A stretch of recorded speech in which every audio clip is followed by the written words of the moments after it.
Alexander USYK has been crowned the undisputed world heavyweight boxing champion after last night's split decision win over Tyson Fury in Saudi Arabia.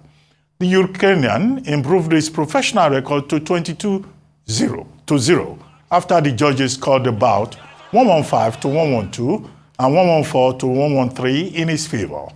USYK is the first undisputed heavyweight champion since 1999 when Lennox Lewis toppled Evander Holyfield. Fury got the better of USYK in the early rounds, but just about survived a crisis in the ninth round when USYK sent him staggering into the ropes. Split decisions are always contentious, and Fury insisted that he deserved to win the fight. Moving on to football, it's the last day of games in the English Premier League for the 2023-24 season. And out there in England, two clubs are set on edge to lift the trophy, depending on what happens after 90 minutes of football. Manchester City lead the table coming into this last day, followed by Arsenal. The calculation is simple. If Manchester City beats their opponent on the day, West Ham United, they lift the Premier League trophy, irrespective of whether or not Arsenal defeats Everton at the Emirates Stadium in North London. But for a lot more of possible permutations on this special day, I'm now being joined by Arise Sports anchor, Aron Akerejola. Good to have you, Aron. Yes, it's good to be here this evening. We discussed Tyson Fury and Alexander USYK. I think this was on Friday, and there were some permutations. But the Gypsy King ended up becoming tipsy. Yes, he was Gypsy King. He was tipsy, by the night round. Yes. And USYK, who had looked like he was not doing well in the earlier phase, just came out with that his southpaw punches and took out, Tyson Fury. What do you think? So now, looking at that particular bout, first of all, kudos to Alexander USYK, because he was the older fighter going into this bout. And a lot of people, and it showed ultimately, his strategy on the day worked. Remember, he's been in camp for the last 7 months. No thanks to the fact that Tyson Fury pulled out of this fight at a certain time. So that meant that he actually was away from his family and friends for an extended period of time. He was coming into this bout, and Tyson Fury mocked him because of his size, mocked him because of where he was coming from. Now he can boast and say that I have been an undisputed cruiserweight champion. Now I am an undisputed heavyweight champion. And this man did it in aplomb and in style. He was very aggressive to force Tyson Fury out, and that was his strategy. And ultimately, he got Tyson Fury tired. Because Tyson Fury, like you said, in the opening exchanges, he was swinging the punches, he was actually giving him the uppercuts and the rest of them. The first 3 bouts, the first 3 rounds, you would give it to Tyson Fury. 4, 5, and 6, you could see Usyk trying to come back in. But from then on, 8 and 9 was Usyk's round. And if you put probably 10 and 11 into it, Tyson Fury was very astute, and he wanted to stand strong in 12 and probably knock him out, because he knew that without a knockout, he was likely going to lose that particular bout. But that did not happen in the 12th. And it's unfortunate that it went against him. And it's all rubbish to claim that because Ukraine is at war, that is why they decided to do it 115, 113, then 114, 112, 114, 112, 114, 113, 114, 113. The truth is this, he was literally beaten. From the 8th, 9th, 10th, 11th, I think I'll give it to Alexander USYK. His game plan worked, because Tyson Fury, how many times have we seen Tyson Fury that wobbly? I can't remember any. But USYK's strategy of trying to wear him out, because the man is huge, the man is big, 6'7", and he used that against him. And he was swinging all those punches. You exert effort, and ultimately, look at where we are right now. Alexander USYK is the undisputed heavyweight champion, the first in almost a quarter of a century. Well, he has the WBA, WBO, IBF, and the WBC titles. The last time that happened was in 1999. But will you consider, with this achievement, USYK the greatest champion of his generation? Yes, without a doubt. As a matter of fact, he's the best boxer of his generation, of this generation. Now, that's saying a lot because, remember, coming into this particular bout, Tyson Fury was being hailed as the best and the greatest boxer of his generation because of what he had done with Vladimir Klitschko, with what he had done with Deontay Wilder. And coming into this one, everyone could sense, if you were following the build-up to this fight in the last 1 year, that Tyson Fury was afraid of something. It was not so much about this as about Usyk being a southpaw, more than Usyk having a strategy and going out there and executing that strategy. Okay, but what lessons can we learn from this? Because ahead of the bout, Tyson Fury was very mouthy. He was very furious. He was full of theatrics. Usyk was very quiet. Usyk said, no, let's get into the ring.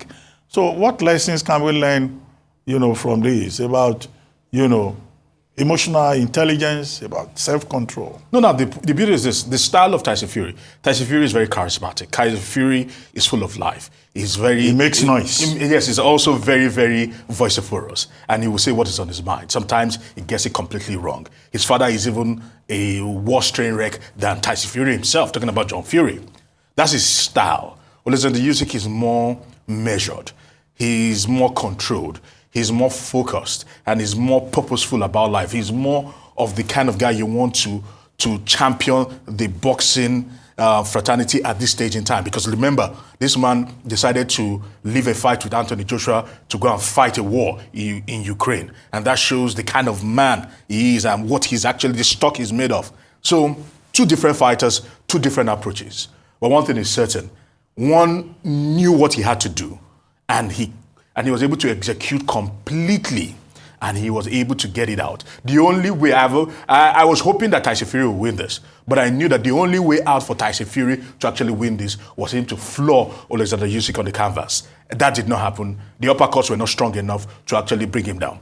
He wobbled him too, but not as much as how Alexander Usyk wobbled Tyson Fury. Because in the 8th, he wore him out. In the 9th, he got him. The only saving grace was the bell. If the bell did not go off when it went off in the 9th, Tyson Fury would have just said, good night, lights out.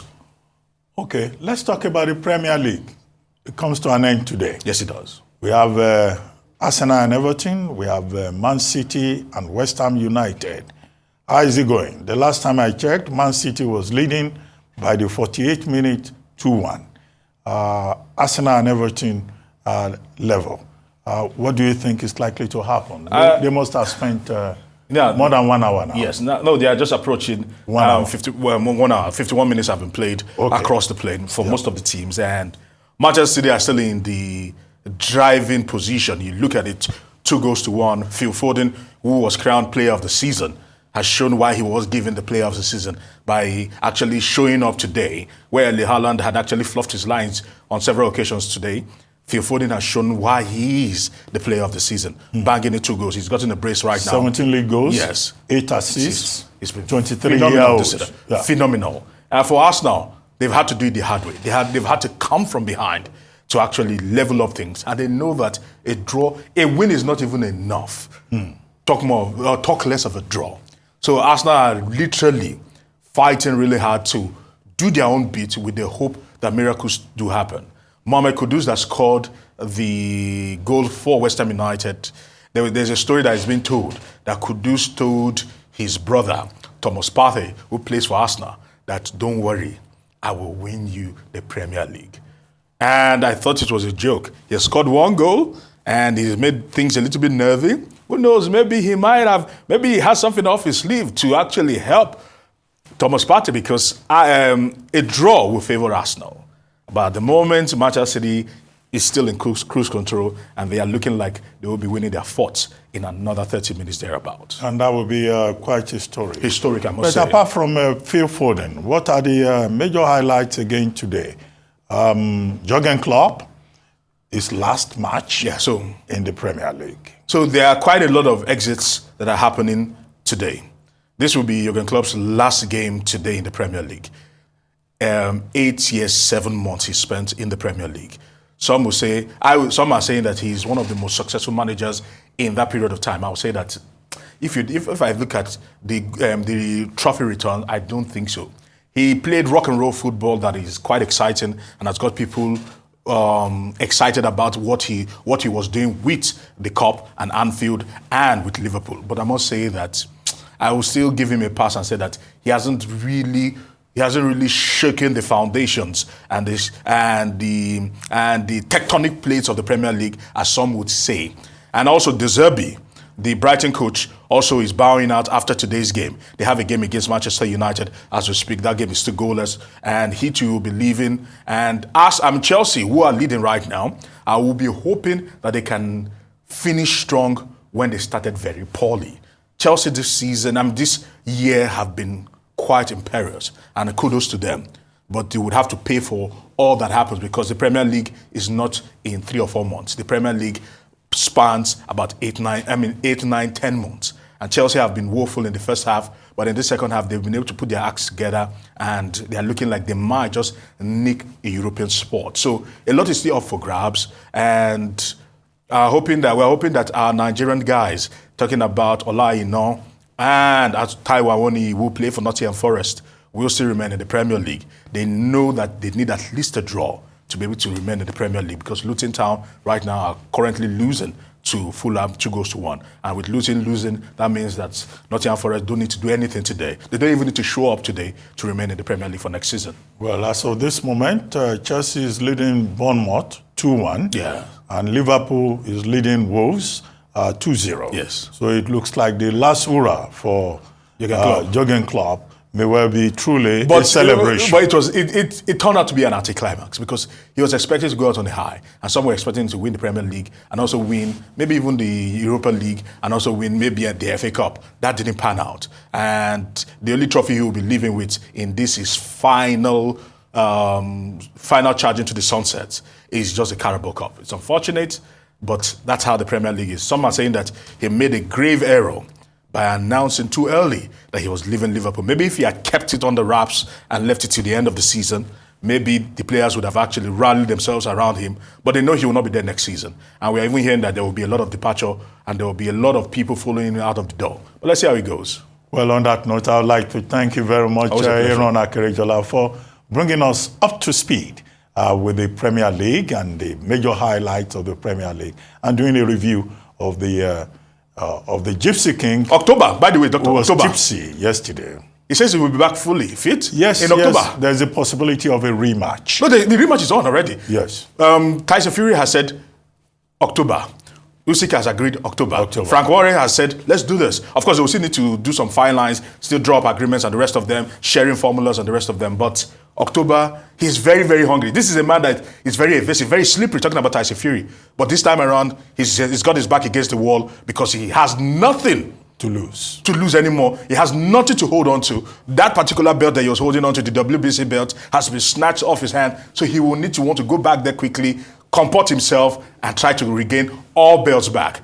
And if I'm a betting man, I'll say it might just go the same way as USYK and Anthony Joshua. Well, by the way, Drake put his money on Tyson Fury, and he lost over $500,000. That would be. It's called the Drake cost. Yes, it is called the Drake cost. Anyway, on that note, I thank you very much, Aron Akerejola, for joining us on This Day Live, this Sunday Talk Show.